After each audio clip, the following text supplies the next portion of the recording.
gitu. Ya, sejak perubahan Undang-Undang 2019 itu KPK adalah bagian dari pemerintah. Kapolri juga bagian dari pemerintah. Jaksa Agung bagian dari kabinet. Gitu. Dan tadi Ubed sudah bilang, Jaksa Agungnya masih Jaksa Agungnya Jokowi, Kapolrinya masih Kapolrinya Jokowi. Kemudian KPK-nya yang terpilih juga adalah hasil dari panitia seleksi ketika masa Jokowi. Jadi harapan kita bahwa peristiwa hukum kalau itu ada, ya sudah jelas ada bagaimana. Assalamualaikum warahmatullahi wabarakatuh. Ya, kasus korupsi menyangkut Jokowi dan keluarga. Kalau kita googling itu yang berkontribusi menjadikan itu sebagai proses hukum adalah Ubed dan Rai. Karena Ubed ini adalah orang yang sangat rajin atau paling sering membuat laporan. Ya.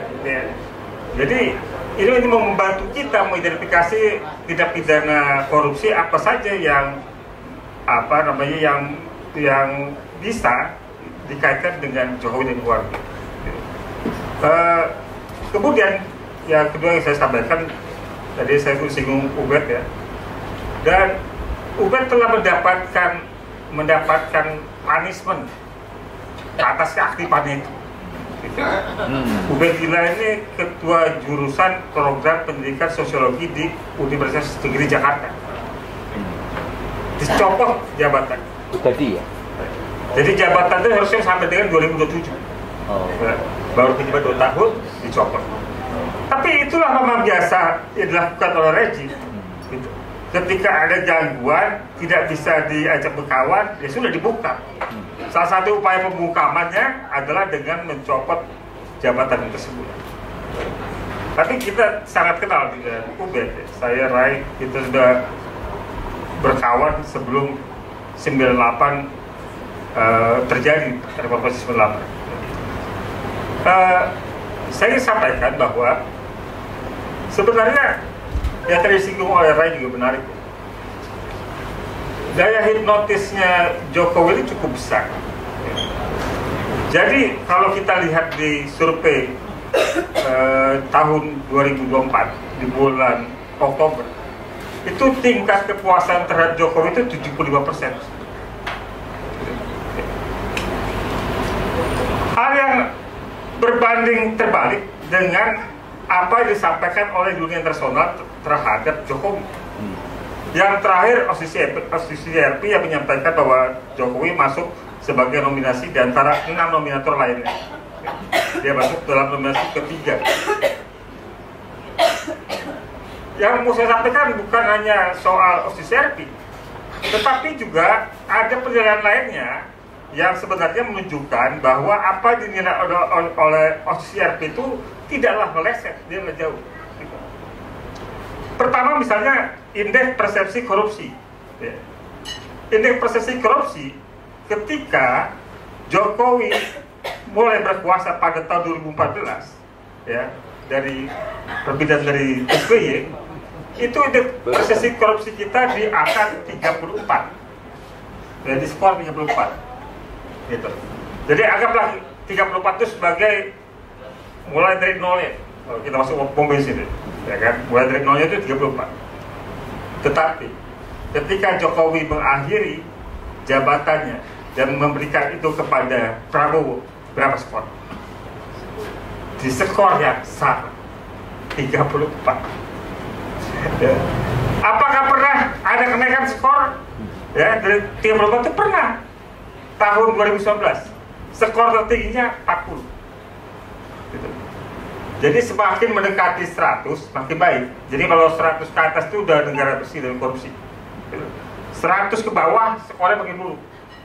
Gitu. Nah, kita pernah punya skor yang tertinggi itu di angka 40, itu cuma 2012. Setelah itu turun bebas. Sampai dengan Jokowi berakhir, skornya kembali lagi ke titik 0 ketika Jokowi pertama berkuasa, yaitu 34. Yang kedua, indeks demokrasi. Ya. Indeks demokrasi kan turun 2 poin. Ya. Sehingga demokrasi kita disebutkan sebagai demokrasi yang cacat. Yang ketiga, ya, ada indeks soal kebebasan yang diterbitkan oleh Freedom House, itu menempatkan bahwa pada tahun 2019 ya, itu kita punya angka di angka 62 skornya. Di tahun 2024 menjadi 57. Jadi dari tinjauan mata internasional terhadap apa yang sudah dilakukan periode Jokowi selama 2 periode itu juga menunjukkan suatu hal yang bermasalah. Gitu. Tidak ada perbaikan demokrasi kita terbilang cacat, tidak ada perbaikan pemberantasan korupsi kita juga skornya turun drastis, termasuk juga kebebasan, gitu, mengalami koreksi. Nah, saya ingin tambahkan, bukan hanya di soal itu, ya, tetapi juga di soal yang menurut saya akan sangat jadi beban buat pemerintah Prabowo, ya, adalah hutang negara kita. Ketika SBY mengakhiri jabatannya dan memberikan dan kemudian dilanjutkan oleh Jokowi, itu hutang kita ada di angka 2.600 triliun. Menurut pengamat ekonomi itu masih angka yang aman. Tetapi ketika Jokowi mengakhiri jabatannya, hutang kita berapa? 8.000 triliun. 8.000 triliun. Yang harus dibayar pada setiap tahunnya. Pada tahun 2025 ini kita harus bayar pokok dan bunganya. Gitu. Ya. Jadi ini sesuatu hal yang siapapun yang mau berkuasa, baik misalnya Anies atau Pak Ganjar, ya, yang berkuasa, sama-sama berat. Gitu. Untuk bagaimana menghidupi negara dengan hutang yang sekian besarnya ini. Nah, kita lihat lagi yang lain. Kalau kita melihat bagaimana internasional memandang Jokowi, ya, ada media Hong Kong itu South China Morning Post, ya, yang juga memberikan perhatian bahwa Jokowi yang dulu dibilang New Hawk menjadi kemudian orang yang melemahkan demokrasi. Ya. Yang lebih keras lagi disampaikan oleh The Economist, ya, memberikan judul itu The King of Java in Flames and Indonesian Democratic. Gitu. Jadi Raja Jawa yang membuat Indonesia dalam keadaan darurat demokrasi. Gitu. Nah, ini yang tadi saya bilang bagaimana hipnotis Jokowi itu menunjukkan, ya, di Indonesia masih ada 75% di bulan Oktober yang mengatakan puas, sementara mata luar negeri yang lebih objektif menyatakan ini pemerintahan bermasalah. Ya, ya. Nah, ya, yang kita bilang soal hutang tadi, ya, itu hal yang mungkin tidak bisa terbaca oleh masyarakat umum. Yang kemudian dampaknya tentu dirasakan oleh pemerintahan hari ini. Yang saya dengar, yang sudah disampaikan oleh Sri Mulyani, ya, kalau sebelumnya pada era Jokowi itu kalau ada anggaran kementerian lembaga yang tidak diberikan sepenuhnya, itu masih disebutnya blocking. Misalnya anggarannya 100 miliar kementerian ini, tetapi ditahan dulu 30%-nya untuk di-blocking, untuk di-block dulu, untuk keadaan tertentu baru bisa digunakan, baru diambil. Gitu. Nah, kalau sekarang bukan di-block lagi, tapi dipotong, bahasanya efisiensi. Gitu. Ya. Jadi kementerian itu yang misalnya anggarannya 100 miliar, tinggal sisa 50 miliar. Gitu. Sisa 50 miliar, menterinya nambah banyak, wamennya nambah banyak, ya kan? Dana itu akan lebih banyak habis untuk kegiatan rutin, gitu. Untuk gaji, pemberian gedung, ATK, segala macam. Untuk program udah makin sulit, ya. Gitu. Nah, hal lain yang juga ingin saya sampaikan bahwa kalau kita, yang tadi saya sampaikan singgung di awal, ya, apa yang sudah pernah disampaikan oleh Mas Ubed di KPK, ya. Pertama adalah peristiwa di tahun 2015 nih. ketika PT Wadah Masa Depan ya, yang didirikan oleh Gibran, Kaisang dan salah satu anak petinggi Sinarmas itu mendapatkan kucuran dana ya, sebesar sekitar 100 miliar, kurang lebih 100 miliar ya. Itu saya juga ada angkanya ya. Nah, yang disampaikan Ubed ketika itu ya, yang saya baca di media ya, bahwa PT Sinarmas ini punya anak perusahaan ya, yaitu PT Bumi Mekar Hijau, BMH. Nah, Bumi Mekar Hijau ini melakukan pembakaran lahan ya, pelanggaran lingkungan hidup, pelanggaran lahan, pembakaran lahan. Ketika itu bukan hanya PT Bumi Mekar Hijau yang melakukan itu, tapi juga banyak yang lain ya. Tetapi kemudian pada proses hukumnya sempat dinyatakan sebagai tersangka oleh Barreskrim. Jadi PT ini adalah PT anak perusahaan dari Sinarmas yang dijadikan tersangka oleh Barreskrim ya, PT Bumi Mekar Hijau, dan digugat secara perdata oleh Kementerian Lingkungan Hidup. Ajaibnya, 1 bulan pasca penetapan tersangka oleh Barreskrim, ajaibnya PT Bumi Mekar Hijau ini dianulir oleh Barreskrim. Jadi bukan dihentikan proses hukumnya, tapi dianulir. Kalau dalam bahasa hukum harusnya SP3 gitu, ya kan? Dihentikan proses hukumnya karena nggak cukup bukti, tapi di bahasanya dianulir gitu. Jadi dianggap bahwa penetapan tersangka sebulan sebelumnya itu adalah kekeliruan gitu. Satu hal itu. Kedua, Kementerian Lingkungan Hidup melakukan gugatan perdata, dan gugatannya Kementerian Lingkungan Hidup menuntut 7,8 triliun ya, 7,9 triliun ya, yang dikabulkan oleh pengadilan sampai dengan tingkat kasasi, yaitu hanya mewajibkan membayar 78 miliar. Ada yang 1%, 0,1 betul seperti ya kan? Dari 7,9 triliun yang digugat oleh KLH, yang dikabulkan hanya 78 miliar. Nah, pada waktu yang sama itu, ini yang jadi objek laporannya Ubed ya, bahwa petinggi PT Sinarmas itu melakukan kerjasama dengan Gibran dan Kaisang ya, anaknya petinggi dari Sinarmas itu ya,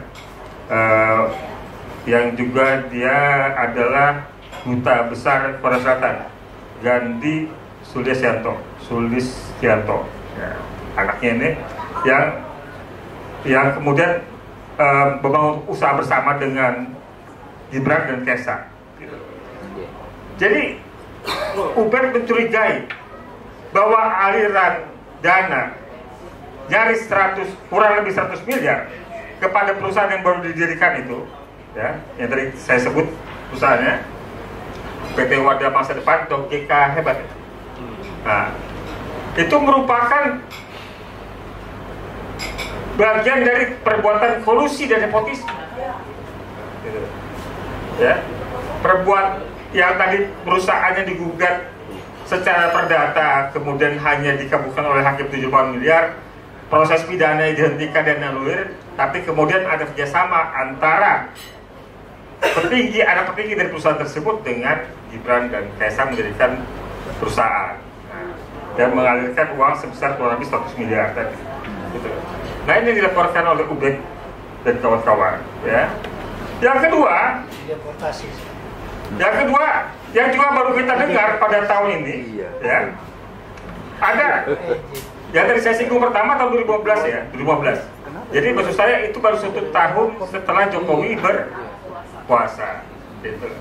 Yang kedua, yang muncul di pemberitaan media juga ada kasus proyek Dirjen Kereta Api.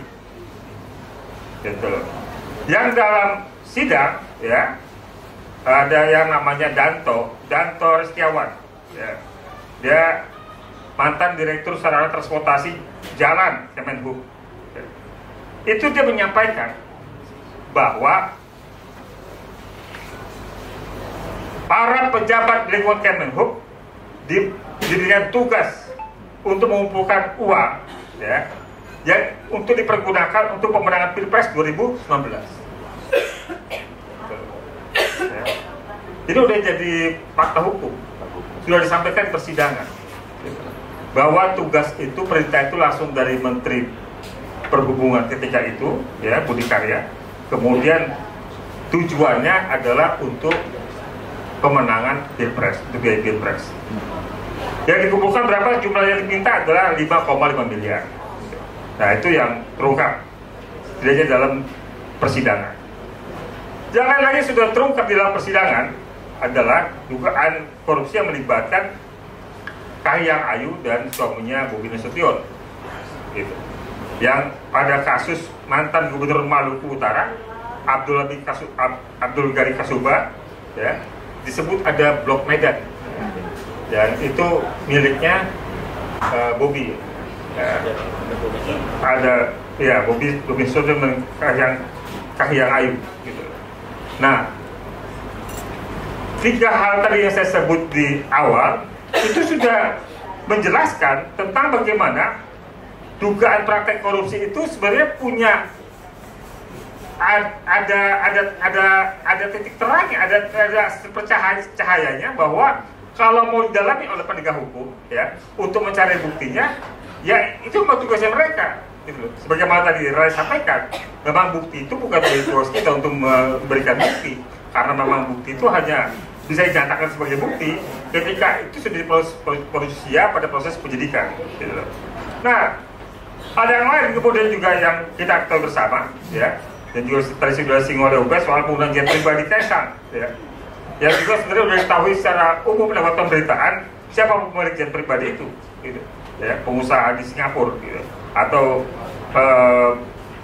e-commerce dari Shopee, ya, yang jadi pertanyaan kita, kalau Gibran termasuk juga Bobi, Kaisang termasuk juga Bobi mendapatkan fasilitas jet pribadi, kemudian konsesi apa yang diterima oleh publik jet, gitu, ya. Nilai naik jet itu dari Indonesia ke Los Angeles katanya kalau pakai harga resmi bisa 100 miliar pakai jet pribadi. Jadi konsesinya apa tuh? Kalau itu sebagai bonus, ya kan? Kita nggak hitung itu sebagai pembiaya, tapi itu sebagai bonus aja buat si pengusaha. Ya. Itu konsesi apa yang diperoleh oleh pengusaha? Ini yang juga tidak terungkap kan? Nah, kalau Bobi sampai pakai alasan bahwa Bobi bukan pejabat negara, tapi yang disampaikan oleh Ubed tadi benar. Walaupun Bobi bukan pejabat negara, melekat pada Bobi itu fasilitas negara. Karena dia adalah presiden, gitu, ya, itu ada presiden. Nah, saya jadi ingat pada kasus Andi Marange dengan aduh adiknya yang Jul Malarangge. Itu sebenarnya yang kena itu Jul Malarangge ya, karena dia terima uang keuntungan dari proyek tersebut ya ketika itu. Tetapi Andi Malarangge tetap kena tarik karena dianggap, dinilai memperdagangkan pengaruh. Gitu. Jadi sekalipun Kaisang bukan pejabat negara, tapi pertanyaan kita, yang memperdagangkan pengaruh sehingga Kaisang mendapatkan fasilitas pribadi itu siapa? Gitu. Ya. Siapa? Siapa diuntungkan? Gitu. Siapa yang punya hubungan transaksional? Ya. Nah, apa yang tadi kita singgung soal Bobi Nasution, udah jelas pada waktu itu dia pejabat, dia wali kota Medan, gitu, ya. Kalau dia terima gratifikasi harusnya dia lapor, kan dia lapor. Gitu. Kalau KPK menyatakan bahwa mereka hentikan soal Kaisang dengan soal jet pribadinya karena bukan pejabat negara, terus bagaimana dengan Bobi? Apa kabarnya? Ya. Nah itu yang sejauh ini kita juga nggak dengar kabarnya, kecuali yang tadi Resi bilang, yang kita dengar Hasto aja dulu ya. Nah, yang lain yang saya mau kategorikan sebagai tindakan koruptif ya. Ada dua hal. Pertama, kereta api cepat Jakarta-Bandung. Ya. Kereta api cepat Jakarta-Bandung ini mungkin harus dikaji apakah masuk tindakan korupsi atau tidak. Tapi setidaknya ini merupakan kebijakan yang koruptif dalam pandangan saya. Awalnya ini kan ada dua tender yang pesertanya, yaitu Jepang dan Cina. Jepang menawarkan harga proyeknya 6,2 miliar dolar, ke Cina 6 miliar. Ya. Kemudian Jepang minta jaminan dari pemerintah, Cina tidak minta jaminan ya, dari pemerintah, artinya garansi dari BBN.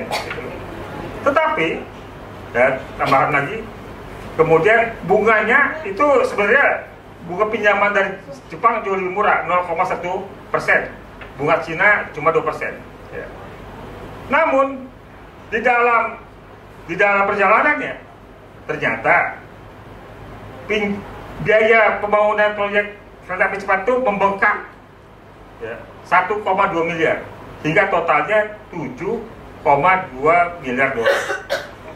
Kemudian ternyata bunganya tidak 2% sebagaimana di awal sampaikan, tapi menjadi 3,4%. Gitu. Tambahan lagi, awalnya bilang tidak menggunakan dana BBM, pada akhirnya diminta jaminan BBM. Gitu. Ya. Dengan proses seperti ini, ya, maka kerugian keuangan dan perekonomian negara itu sudah pasti terjadi. Pertanyaannya yang seperti ini termasuk tidak pidana korupsi atau tidak? Ya. Rumusan korupsi dalam undang-undang kita itu ada ya, merugikan keuangan negara atau perekonomian negara. Gitu. Ya. Tipu-tipu Cina ini yang kemudian merugikan kita. Nggak tahu kita juga apakah ada yang diuntungkan dari situ. Iya. Itu harus didalami. Apakah ini ada kegiatan, ada peristiwa pidana korupsi atau tidak? Gitu. Tapi sebagai kebijakan saya lihat ini sebagai kebijakan yang koruptif.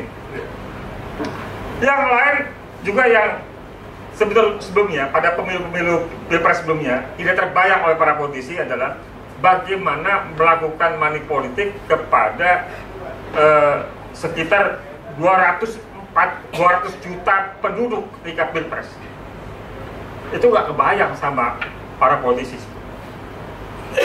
Yang hanya bisa dilakukan ketika baca Jokowi. Lewat apa? Bansos. Lewat bansos. Gitu. Ya. Jadi orang bisa kebayang bagaimana melakukan money politik ketika pemilu legislatif, ketika pilkada. Tapi orang nggak kebayang tuh bagaimana melakukan money politik pada 200 juta penduduk ketika pilpres. Ya. Itu bisa dilakukan ketika masa Jokowi dengan bansos. Ya. Tentu juga ada peran partai-partai di DPR yang memberikan jalan itu, ya. Yang kemudian angka jumlah penerimanya meningkat dari 21,3 juta menjadi 22 juta, ya kan? Yang kemudian juga pemberiannya dipercepat, diberikan menjelang pilpres. Gitu.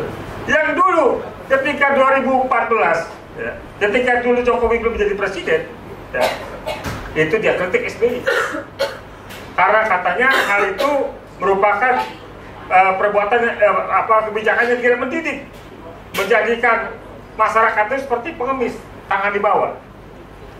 Kata Jokowi ketika dulu 10 tahun lebih lalu adalah harusnya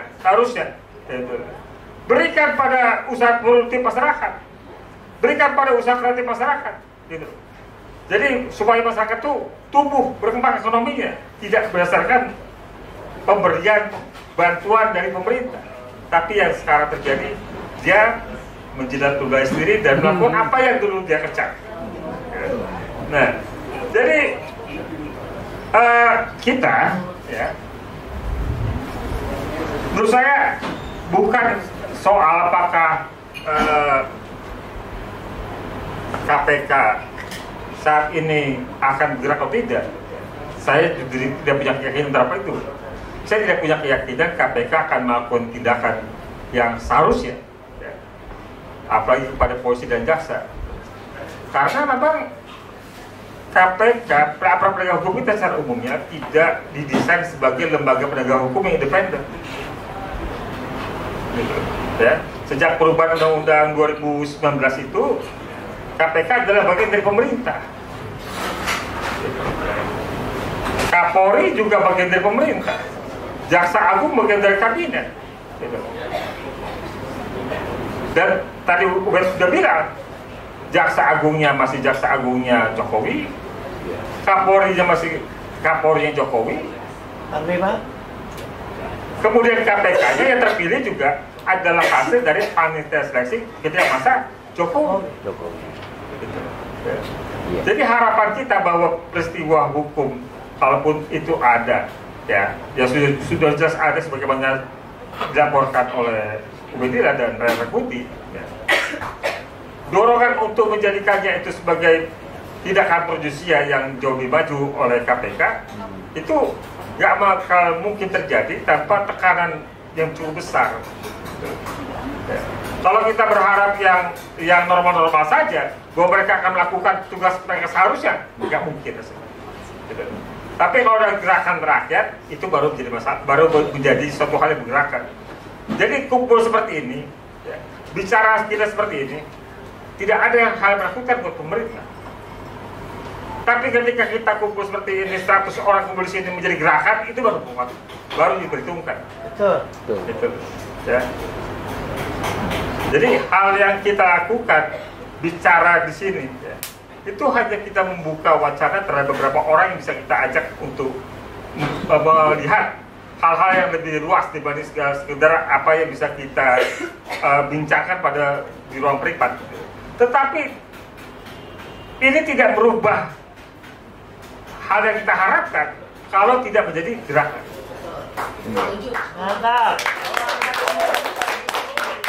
Jadi ini akan berakhir hanya menjadi omon-omon, ya, tidak membawa perubahan kalau tidak menjadi gerakan. Tetapi omong-omong wacana perdebatan tentang ini kita harus lakukan, ya kan? Supaya kita bergerak atas dasar memang rasionalitas, atas dasar objektivitas, atas dasar kebenaran, atas dasar keresahan, atas dasar kehendak bersama, tujuan bersama yang memang kita inginkan bahwa negara ini milik rakyat, bukan milik oligarki, bukan milik para penguasa pemenang pemilu, bukan, gitu. Ya? Jadi hitam putih negara ini, ya, bukan hanya milik mereka yang menang pemilu, bukan hanya milik mereka yang berkuasa, termasuk kita rakyat yang punya hak pilih, termasuk kita punya kewajiban bayar pajak, ya. Siapapun kita punya hak menentukan negara yang hitam putihnya, bukan hanya mereka saja, gitu. Tapi itu hanya bisa terjadi kalau kita menjadi gerakan. Demikian, terima kasih. Ya.